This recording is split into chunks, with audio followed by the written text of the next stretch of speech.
آج تہران میں حماس کے لیڈر اسماعیل ہانیہ کو شہید کر دیا گیا، اور اس سے ایک بہت سیریس سچویشن پیدا ہو گئی ہے، کیونکہ اسماعیل ہانیہ تہران میں نئے صدر جو ایران کے ہیں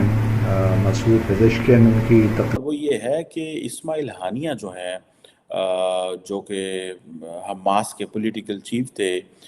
ان کو اسیسینیٹ کر دیا گیا ہے ایران کے اندر۔ وہ بیسیکلی ایران کے اندر جو نئے پریزیڈنٹ ہیں، ایرانی پریزیڈنٹ ہیں، پریزیڈنٹ مسعود صاحب، ان اور اب آپ کو بتائیں گے ایرانی سپریم لیڈر علی خامنائی نے اسرائیل کو جوابی کارروائی کی وارننگ دے دی۔ اپنے بیان میں سپریم لیڈر نے کہا کہ اسماعیل ہانیہ کے قتل سے اقدام سے مجرم اور دہشت گرد صہیونی حکومت نے اپنے لیے سخت سزا کی راہ ہموار کر لی ہے۔ پاکستان حماس کے سربراہ اسماعیل ہانیہ کے قتل کی مذمت کرتا ہے۔ ترجمان پاکستانی دفتر خارجہ کی جانب سے بیان جاری کیا گیا ہے۔ کہا ہے کہ تہران میں اسماعیل ہانیہ کے قتل کی مذمت کرتے ہیں۔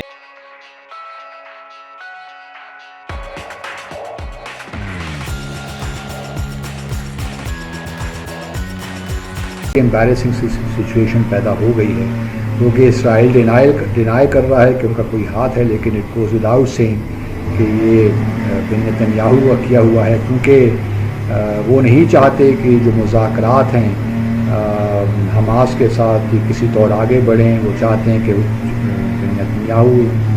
دہشت گرد ہے، وہ چاہتا ہے کہ یہ وار تھیٹر براڈ ہو، یہ وار اس طرح ہی کنٹینیو کرے۔ اور بلکہ ان کے پچھلے دنوں جو ان کے ڈیفنس منسٹر ہیں یاو گیلنٹ، وہ تو یہ کہہ رہے تھے کہ ہاسٹیجز پتہ نہیں زندہ بھی ہیں اسرائیلی ہاسٹیجز حماس کے پاس، تو ان پہ ہم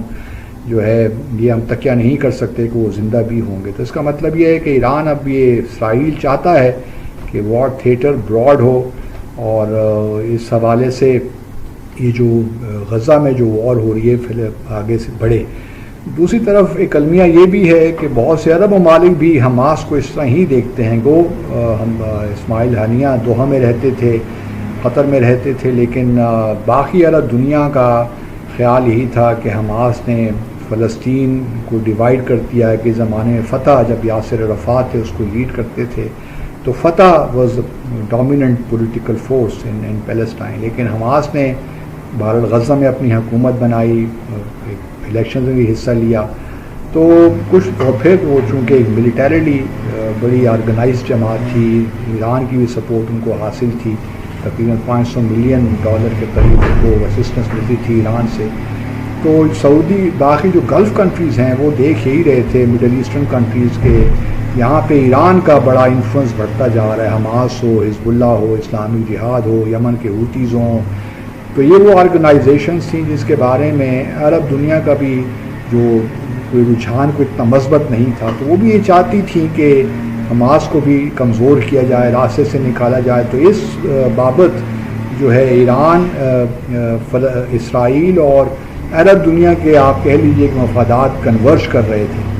تو یہ ایک بڑا معمہ ہے اب ایران کی نئی حکومت کے لیے کہ وہ کس طرح ریئیکٹ کرتے ہیں، کیونکہ ان کی سرزمین پہ اسماعیل ہانیہ کا شہید ہو جانا اور اسرائیل کا ان کو ٹارگٹ بنانا، یہ باقی بھی جو ملیٹنٹ یا آرگنائزیشنز ہیں ایران کے جو انفلوئنس میں ہیں ان کے لیے ایک بڑا میسج ہوگا ان کی لیڈرشپ کے لیے۔ لیکن اسرائیل کو اور باقی عرب دنیا کو بھی اس خاص طور پہ اسرائیل کو اس زون میں نہیں رہنا چاہیے کہ وہ حماس کی پولیٹیکل لیڈرشپ کو ختم کر کے حماس کو بہت زیادہ نقصان پہنچا سکتی ہے۔ اصل تو دیکھیے نا، ایون جو ملٹری لیڈرشپ بھی ہے، جس طرح مثال کے یحییٰ سنور ہیں جو کہ ملٹری کے غزہ میں ہیں وہ، اور وہ جو ملٹری ساری ڈائمنشن ہے حماس کی اس کے وہ انچارج ہیں، تو اگر ان کو بھی لڑ سے شہید کر دیا جاتا ہے تو پیچھے سے کوئی اور لیڈرشپ آ جائے گی۔ اسی طرح حزب اللہ کا بھی معاملہ ہے۔ اب دیکھنا یہ ہے کہ آیا یہ جو وار تھیٹر ہے یہ ایکسپینڈ ہوتا ہے، ایران کس طرح ریئیکٹ کرتا ہے۔ اب ایران میں نئی حکومت ہے، پھر اوپر سے جو بائیڈن ایڈمنسٹریشن کا جو انہوں نے پروپوزل پیش کر رکھی تھی سیز فائر کی، وہ بھی اب کہیں نہیں جائے گی، آگے نہیں بڑھے گی، کیونکہ بن نتنیاہو تو یہی چاہتا ہے، کیونکہ اس کے خلاف کرپشن کے کیسز ہیں، وہ اس کو پرولونگ کرنا چاہتا ہے۔ پھر زائنزم کا ایجنڈا تو یہی ہے کہ فلسطینی جتنے سے زیادہ نکل جائیں اس علاقے سے تو ان کے لیے بہتر ہے، تاکہ وہ اس کو صحیح معنوں میں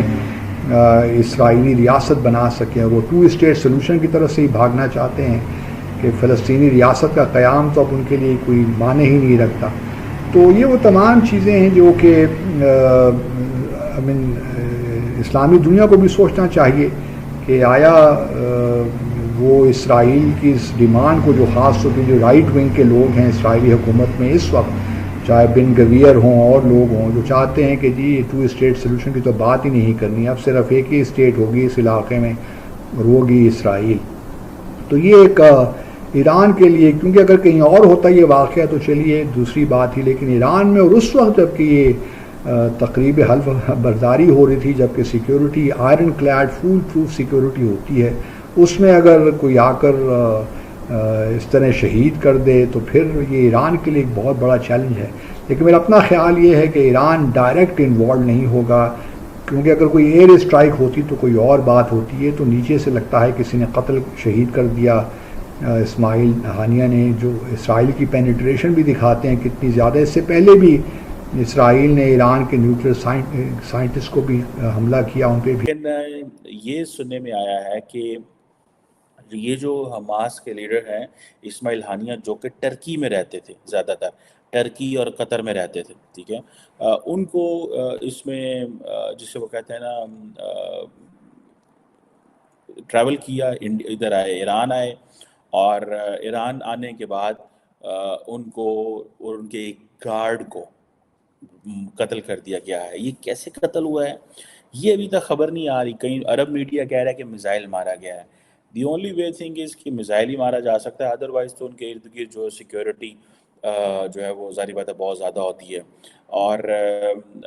اب اس میں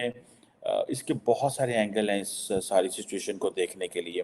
پہلا اینگل تو یہ ہے، اور اس میں ایک امپورٹنٹ ڈیولپمنٹ بھی میں آپ کو بتاؤں کہ ایران انڈیا کے اندر بہت سارے جو لوگ ہیں وہ اس کو بڑا پسند کر رہے ہیں کہ اسماعیل جو ہانیہ ہیں ان کا مارا جانا اچھی بات ہے، کیونکہ اسماعیل ہانیہ حماس کے لیڈر تھے. حماس ایک ٹیررسٹ جماعت ہے. اینڈ دین ابو آل بہت سارے لوگوں کا انڈیا میں کہنا ہے کہ کیونکہ ہمارے اسرائیل کے ساتھ بہت اچھے تعلقات ہیں، اور انڈیا کے اندر یہ بھی تصور کیا جاتا ہے کہ کیونکہ جس طرح کشمیر کے اندر ایک موومنٹ چل رہی ہے، ٹھیک ہے، اسی طرح اگر آپ دیکھیں کہ ایک موومنٹ جو ہے وہ اسرائیل کے اندر بھی چل رہی ہے. تو انڈینز بہت سمجھتے ہیں کہ حماس کا ناکام ہونا بہت ضروری ہے، اسرائیل کا کامیاب ہونا بہت ضروری ہے. اور یہ چیز انڈیا اور اسرائیل کو اکٹھی بھی کرتی ہے کے اندر، جو اسٹل انڈیا کی فوج سے لڑ رہے ہیں. ایک بات دا کوشچن جو کہ امپورٹنٹ ہے وہ یہ ہے کہ یہ انڈیا اور اسرائیل کو آپس میں کنیکٹ کرتا ہے. اب اس میں رشینز کہہ رہے ہیں کہ بھائی کیوں یہ مارا گیا ہے، یہ ان ایکسیپٹیبل ہے، یہ کوئی طریقہ نہیں ہے کہ آپ کسی ملک کے اندر جو ایران کے اندر آپ جو ہے وہ کریں، ٹارگٹ کریں. اچھا مزے کی بات یہ ہے کہ میں اس بیفور اس سے کہ میں وہاں پہ جاؤں، دیکھیں انڈیا نے کیا اپنی پوزیشن مینٹین کی ہے کہ ایک طرف ان کے اسرائیل سے بہت اچھے تعلقات ہیں تو دوسری طرف ان کے ایران سے بھی بہت اچھے تعلقات ہیں. وہ اسرائیل کے ساتھ مل کے حماس کو وہ سمجھتے ہیں کہ اس کو ایک دہشت گرد گروپ ہے، جبکہ ایران کے ساتھ مل کے وہ اپنے جو انرجی کے معاملات ہیں ان کو حل کرتے ہیں، ڈسپائٹ دا فیکٹ کہ ایران جو ہے وہ کشمیر کے اوپر جو پوزیشن لیتا ہے وہ پاکستان والی پوزیشن ہے. لیکن انڈیا سمجھتا ہے کہ ایران ہمارے لیے امپورٹنٹ ہے because of energy reservoirs, one thing. Secondly Iran ہمارے لیے امپورٹنٹ ہے because of Chabahar port. Third, Iran India سمجھتا ہے ہمارے لیے امپورٹنٹ ہے کہ جتنی بھی سپلائی چین گزرتی ہے گلف آف ایڈن سے، یہ اسٹیٹ آف ہارمز سے، تو وہاں بہت سارے جو ایسے نان اسٹیٹ ایکٹرز آپریٹ کرتے ہیں وہ انڈر ایران ہے.